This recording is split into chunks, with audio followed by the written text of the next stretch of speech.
Setelah penjaga ini tahu kami wartawan, tiba-tiba bapak itu dengan nada yang sedikit agak marah itu meminta kami Hmm. keluar dari SPPG tersebut. Dan tiba-tiba dari arah belakang saya dicekek. Nah, ketika dicekek itu saya pun berteriak kepada rekan saya si Rizky ini untuk memvideokan. Pria itu dulunya adalah penjaga rumah yang kini disewa sebagai tempat SPPG. Oh. Dan akhirnya orang tersebut itu dipakai untuk penjaga di SPPG tersebut.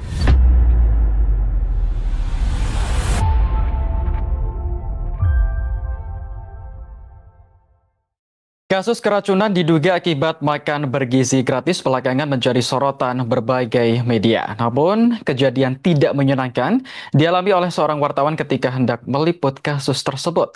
Korban mengaku dicekik oleh seseorang ketika mendatangi SPPG di kawasan Jakarta Timur. Lantas, seperti apa kejadian sebenarnya? Kita sudah terhubung dengan Miftahul Munir dari Warta Kota. Selamat siang, Mas Munir.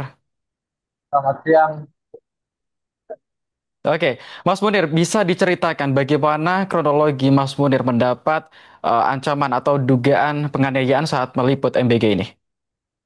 Baik, bisa saya jelaskan bahwa pada hari Selasa kemarin, Hmm? eh, saya pribadi, saya mendapatkan tugas untuk meliput eh, SPPG di wilayah tugas masing-masing, Hmm. karena memang ada penugasan dari koordinator liputan atau korlip.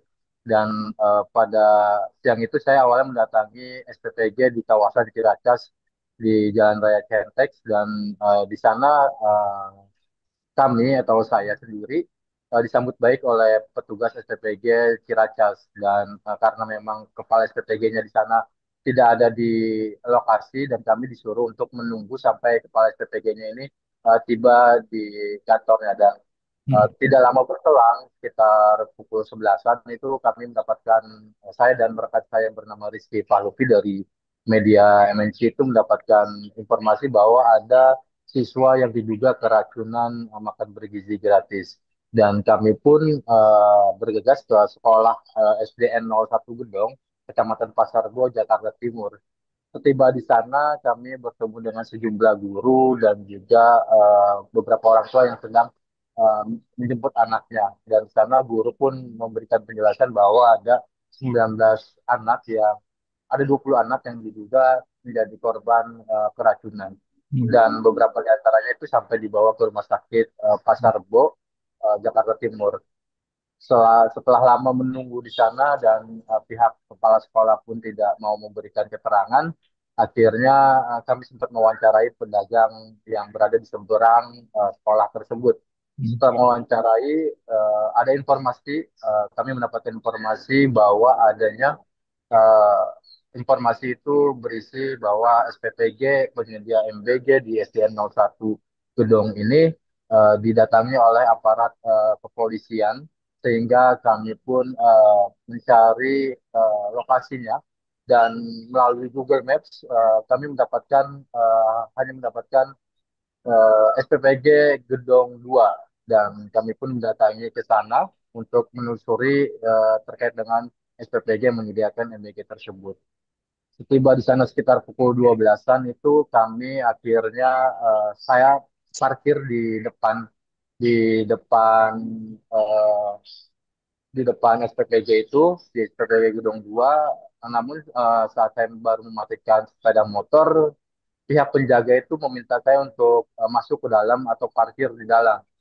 Dan setelah saya parkir di dalam halaman SPPG tersebut dan memperkenalkan diri kepada penjaga itu bahwa kami dari wartawan, dan saya sebagai wartawan Warta Kota Tribun ingin bertemu dengan kepala SPPG di situ, karena kami sedang mencari SPPG yang diduga menyediakan MBG untuk SDN 01 gitu. Setelah penjaga ini tahu kami wartawan, tiba-tiba bapak itu dengan nada yang sedikit agak marah itu meminta kami Hmm. keluar dari SPPG tersebut.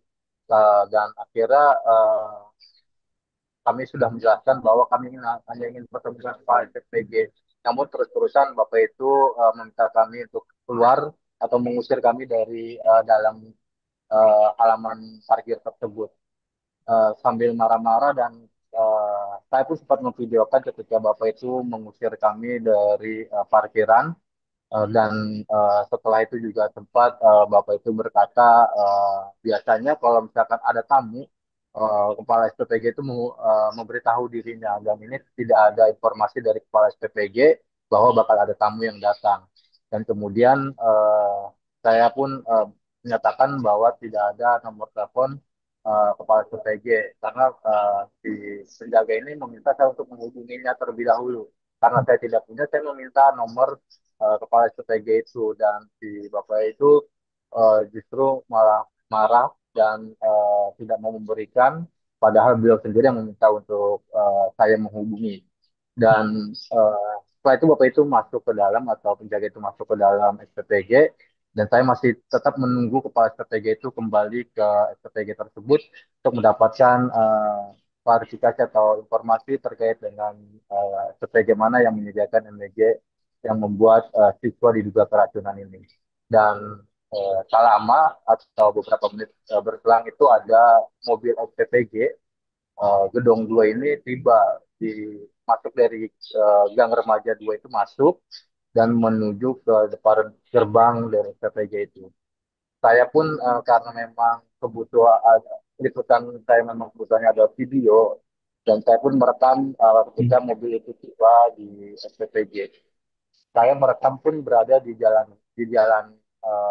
jalanan, bukan di dalam SPG, dan tiba-tiba bapak itu keluar dari dalam dan melarang saya untuk merekam mobil yang datang, dan saya pun menyatakan bahwa ini di luar, bukan berada di dalam SPPG apalagi di dapur, jadi tidak ada hak bapak untuk melarang saya merekam. Dan akhirnya salah satu pegawai turun dari mobil SPPG itu, menghampiri saya dan bertanya kenapa memvideokan mobil SPPG yang baru tiba. Saya menjelaskan bahwa saya sedang mencari informasi terkait dengan SPPG yang menyediakan MBG untuk SDN 01 Gedong yang diduga mengalami keracunan. Setelah diberikan penjelasan bahwa SPPG-nya bukan berada di situ, dan saya pun ingin bergegas ke lokasi yang telah ditunjukkan oleh pegawai tersebut, yang memang jaraknya tidak terlalu jauh dari lokasi tersebut. Dan setelah saya ingin bergegas menuju ke sepeda motor, saya sudah melihat si bapak ini nih masih marah-marah dan mengepalkan tangannya. Mengepalkan tangannya, dan saya tetap mawas diri atau eh, tetap berjalan, dan tiba-tiba dari arah belakang saya dicekek.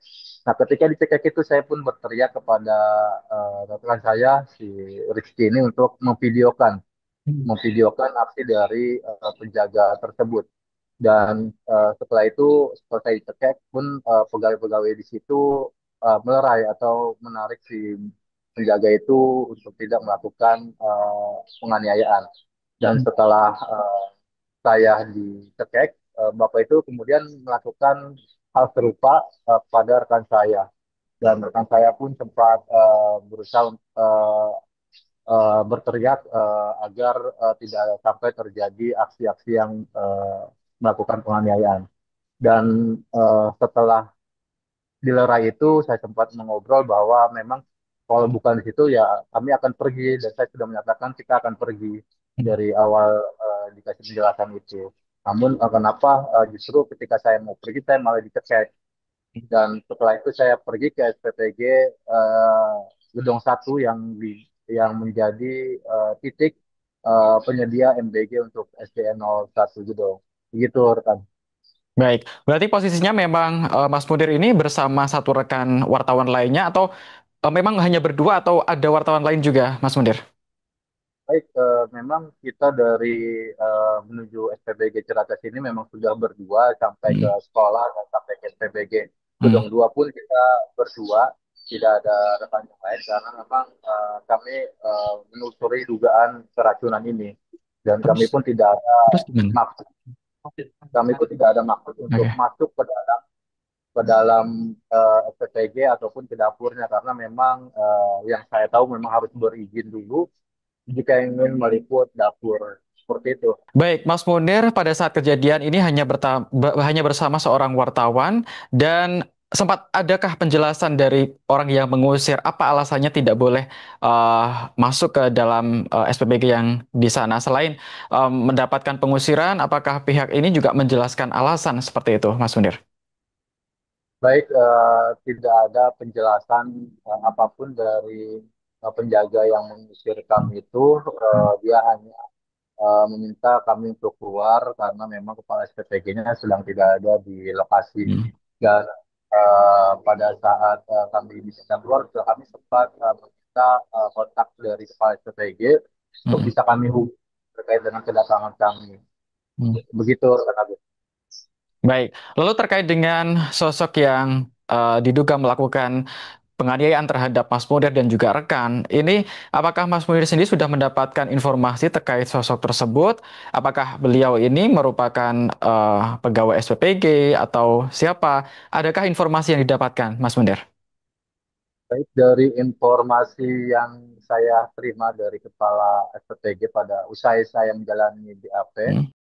Kepala SPPG ini menyatakan bahwa pria itu dulunya adalah penjaga rumah yang kini disewa sebagai tempat SPPG. Dan Oh. akhirnya orang tersebut itu dipakai untuk penjaga di SPPG tersebut. Begitu. Oke, berarti kebetulan pada saat kejadian beliau datang ke lokasi dan tidak terima seperti itu. Beliau memang setiap hari berjaga di Oke. situ, bukan Hmm. beliau datang gitu. Tapi memang berjaga di situ dan menurut keterangan dari kepala SPPG bahwa memang penjaga ini sudah menjalani sesuai dengan SOP karena setiap orang yang masuk itu harus memiliki izin. Dan namun pihak PSPBG juga menyayangkan aksi dari penjaganya yang melakukan pencegahan kepada saya dan rekan saya, begitu. Oke, kabarnya Mas Munir juga sudah lapor ke polisi dan sudah melakukan visum. Bagaimana update-nya, Mas Munir? Baik, kemarin pas kejadian sekitar pukul 2 siang atau setengah 3, saya dan rekan saya pun langsung datangi Polsek Pasar Rebo untuk membuat laporan terkait dengan tindakan tersebut. Dan disambut baik oleh pihak kepolisian dan kami langsung diantar untuk melakukan visum di Respori Kramat Jati. Dan sore harinya kami pun langsung dilanjutkan membuat LP dan menjalani menjalani BAP atau berita acara pemeriksaan. Dan selama proses BAP ini juga kami dilayani baik oleh pihak kepolisian. Hmm. Dan untuk update sendiri kami masih menunggu dari pihak kepolisian terkait dengan langkah-langkah selanjutnya seperti apa. Demikian rekan Agung. Baik, lalu terkait kondisi Mas Munir sendiri saat ini seperti apa dan juga rekan, apakah ada luka atau lebam atau seperti apa dari hasil visum yang sudah diperiksa oleh pihak polisian? Baik, untuk kondisi saya saat ini masih baik-baik saja, tidak ada luka yang serius. Namun kemarin sempat diperiksa dan foto-foto juga oleh pihak dari RS Polri Kramat Jati. Dan sekilas saya mendengar memang di leher sebelah kiri ini sempat merah atau memang ada bekas seperti uh, goresan karena Hmm. memang pada saat kemarin itu saya memakai baju berkerah pada saat dicekek itu dan sempat memang kemarin itu terasa sangat seperti panas di bagian kanan kiri sini. Eh, Namun saya juga tidak tahu secara pasti apakah memang luka yang dipoto oleh dokter itu merah karena dicekek atau tidak karena saya tidak bisa melihat lukanya. Tidak dikasih lihat juga. Oke, kalau rekan Mas Munir juga baik-baik saja ya? Alhamdulillah baik-baik saja. Tidak ada luka yang serius atau luka parah gitu. Kurang lebih. Baik, tadi di akhir kronologi kejadian Anda mengatakan bahwa dari pelaku ini membantah seperti itu ya. Di lokasi tersebut adalah produksi makanan yang diduga menyebabkan siswa keracunan sehingga Anda diarahkan ke SPPG lain seperti itu. Lalu setelah kejadian ini dan lain sebagainya, apakah Anda masih sempat meneruskan ke SPPG yang diduga diarahkan itu atau memang sebenarnya SPPG yang menjadi lokasi pengenalan ini justru itulah yang sebenarnya diduga menyebabkan siswa keracunan? Adakah update-nya, Mas Mudir? Memang setelah saya mendapatkan penjelasan Hmm. bahwa SPPG Gedong 2 bukan sebagai penyedianya, Hmm. saya dan rekan saya pun langsung ingin meninggalkan lokasi, namun malah dicekek kan. Hmm. Nah, setelah dapat pencegahan dan penjelasan bahwa lokasinya bukan berada di situ, saya langsung menuju ke SPPG di gedung satu yang jaraknya memang tidak terlalu jauh, hanya sekitar 300 sampai 500 meteran. Hmm. Dan saya ke sana memang di sana itu sudah ramai pegawai-pegawai SPPG gedung satu yang berada di luar dan juga terlihat ada kendaraan Babinsa dari Pasar Rebo yang berada di situ. Dan setelah itu, setelah di SPPG itu, saya sempat didatangi oleh eh, oleh pria berkemeja putih dan sempat juga saya memperkenalkan diri bahwa saya dari wartawan Warta Kota dan Tribun, dan pria itu mengatakan bahwa dirinya sebagai kepala SPPG Gedung 2 di mana tempat kami itu dicekek, dan saya sudah menceritakan bahwa saya mendapatkan tindakan tidak enak kepada kepala SPPG tersebut. Namun kepala SPPG itu menyatakan bahwa dirinya juga sebagai seorang wartawan. Nah, Oke. sebagai seorang wartawan, dan kalau memang itu akan diobrolkan lebih lanjut lagi oleh kepala SPPG ini, dan dia langsung masuk ke dalam SPPG Gedung satu tersebut, tidak ada obrolan lagi setelah itu. Demikian. Oke, jadi memang masih belum ada apa kejelasan yang terang benderang terkait eh, keracunan ini ya, Mas Mudir ya? Keracunan sendiri memang tadi update dari pihak sekolah atau kepala sekolah kemarin saya menjalani pemeriksaan di Polsek Pasar Rebo sendiri bahwa dia tidak bisa memastikan Hmm. itu adalah keracunan karena memang sampelnya masih dilakukan pemeriksaan oleh eh, kesehatan dari Puskesmas Pasar Rebo. Jadi pihak sekolah juga belum bisa memastikan bahwa 21 siswa ini muntah-muntah karena dugaan keracunan. Begitu. Oke, oke. Terkait kejadian yang tidak mengenakan ini, semoga cukup ini Mas Mudir ya sebagai warning seperti itu. Dan sebelumnya, sebelum kejadian ini, sudahkah Mas Munir juga pernah meliput SPPG atau yang berkaitan dengan MBG sebelumnya? Sudah pernahkah?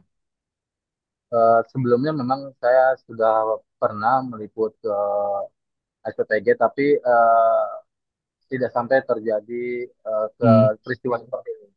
Seperti yang tadi di awal saya ceritakan bahwa memang sebelum ke SPP awal sebelum ke SD 01 Hmm. Gedong, saya pun mendatangi SPPG Ciracas. Hmm. Jadi di sana kami disambut baik oleh pegawai-pegawai atau petugas yang ada di sana, dan mereka menjelaskan secara baik-baik bahwa kepala SPPG-nya tidak ada, dan kami pun diminta menunggu sampai kepala SPPG-nya ini kembali. Dan kami pun di sana ya menunggu, tidak ada kami memaksa atau apa untuk masuk ke dalam terkait dengan itu, karena memang kami menjalankan tugas harus juga berhati-hati, tidak boleh melanggar gitu. Baik, dalam kejadian ini kan korbannya dua Mas Muda dan juga rekan wartawan dari media lain seperti itu. Lalu adakah pesan dari Mas Muda agar kasus ini benar-benar ditangani dengan baik oleh kepolisian? Baik, kami menyerahkan semuanya proses hukum ini ke pihak kepolisian, Hmm. karena kami juga sudah berkoordinasi, saya juga sudah berkoordinasi ke pimpinan-pimpinan redaksi Hmm. terkait dengan apa yang kami. Jadi eh, tindak lanjutnya ya kami masih menunggu dari pihak kepolisian terkait dengan apa tindakan selanjutnya yang akan dilakukan oleh pihak kepolisian. Begitu. Baik, kita nantikan bersama Mas Nuri ya bagaimana update-nya dan semoga uh, kejadian ini tidak sampai terulang kembali dan Mas Munir maupun rekan-rekan media lainnya juga selalu diberikan kelancaran dalam bertugas di sana. Baik untuk apapun, tidak hanya makan bergizi gratis, tapi untuk tugas apapun semoga selalu diberikan kelancaran. Terima kasih Mas Munir. Silakan kembali dilanjutkan aktivitasnya dan untuk Tribuners jangan lupa untuk terus saksikan Saksi Kata hanya di kanal YouTube Tribun News. Saya Kulaksono mewakili kerabat kerja yang bertugas pamit undur diri. Terima kasih dan sampai jumpa. Download Tribun X sekarang. Menghadirkan lokal menjadi Indonesia.